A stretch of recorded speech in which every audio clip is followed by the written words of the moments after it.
The whole world, it seems, is trying to make bread.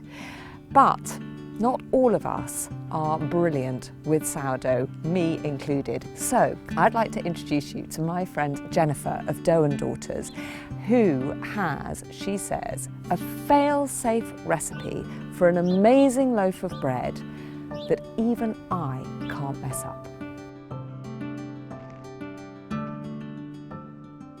Morning, Jennifer. Hello, how are you? Well, I'm doing okay. How are you doing?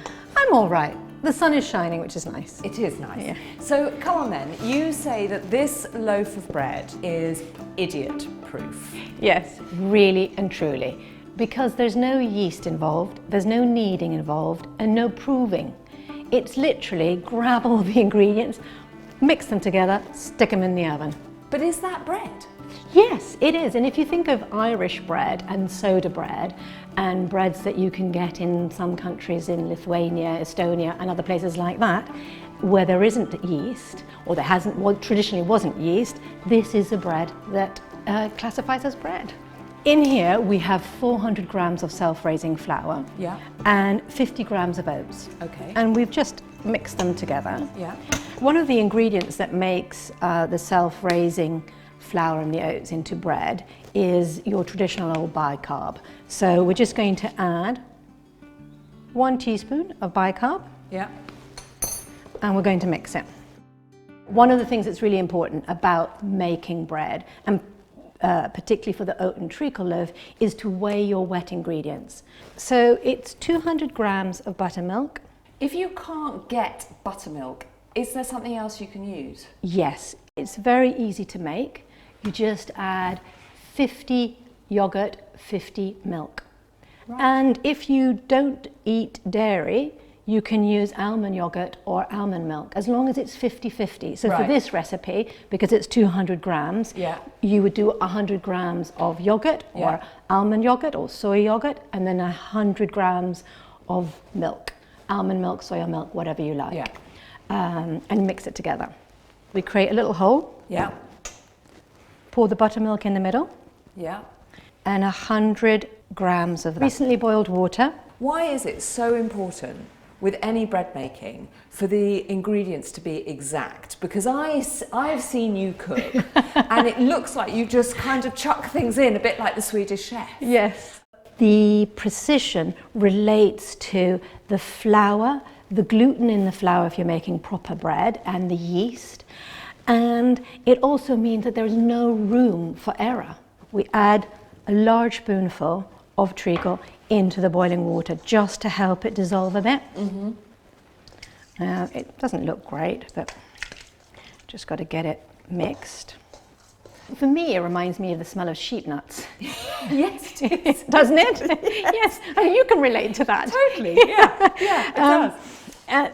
In Scandinavia, molasses was used a lot. Right. Instead of sugar. Okay. And that's your heritage, isn't it? It is. And this is a bread that's eaten with smoked salmon and pickled beetroot and pickled cucumber in Sweden, Denmark and Norway. Oh. It's all melted. Yeah. You can see bits of the buttermilk from Yeah. the bowl that we used before. Yeah. And you pour it in. And then now's the easy bit. Yeah. You mix it all together. You shouldn't be scared of the treacle, should you? No. And actually, we could easily have put another half spoon in. Yeah. The colour we aim for is that colour. Yeah. But, like you yourself said, it's so much better. The more treacle, the better. And then one of the tricks is to actually wash your hands. Yeah. And it's a trick that so many bakers use when they're handling the dough, but you just can't see that the hands are wet, and that's why the dough doesn't stick. Ah, of course. But what we've got is this incredibly sticky mixture. Yeah. And we're going into this little cake tin Yeah. that we previously greased. And with my hands that are wet, I'm literally going to tip it in. Literally tip it in like that. Yeah.